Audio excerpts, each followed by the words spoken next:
Hey, how you doing? Pat here. Welcome to another how-to video, and let's get these pivot pegs installed here on my 2023 GSA. All right, trying to show you here how the stock foot peg is mounted with the spring. There's a hole back here that the spring goes in. Just a pin with an E-clip. Nothing fancy. Step one, get this E-clip taken out. And there's just no good way to film this. And try not to lose it.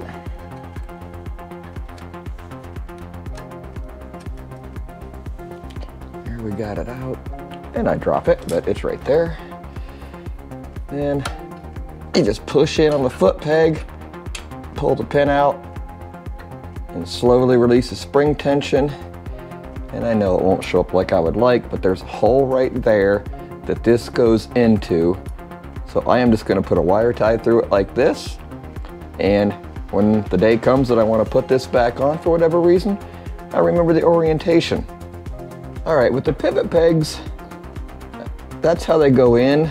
And there was nothing marked to tell you right or left, which I thought was kind of a pain in the butt. But you have this spacer, at least on the version I bought. And you can either put it in up top. Let me try to get my hands out of the way here. You can put it in up top here to get the foot peg to go lower, or you can put it on the bottom of the foot peg to get it higher. That is completely up to you. And let me say, if you do what I did on my 2019 when I had these installed, and that's why they're so filthy, I'm gonna clean them up here in a few minutes. Putting this in without their little tool is a real nightmare. So I'm gonna go clean these up and I'll be back and we'll put this on. They give you this little white piece, which I had totally forgot about the first time I put these on, which will hold all this together when you're fighting the spring pressure, which obviously I don't have the spring on there right now when you go to put the main pin back through. I have a suspicion this is gonna make this a ton easier. All right, you want the spring put on like this with the cutoff end facing the rear end of the motorcycle.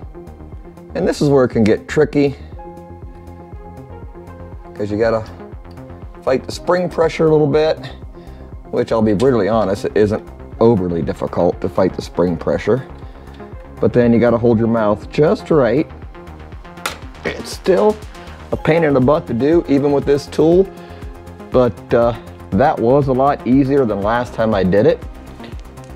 And before I put the E-clip back on, the reason I like these is because they pivot like this, and when you're standing up on the bike, it does make it easier to operate not only your brake lever, but your shift lever, especially if you're shifting up in the gears. All right, if you would, please give me a thumbs up as we try to get this E-clip back on here. If you haven't already, please mash that subscribe button down below, and we will see you in the next video. Thanks for watching.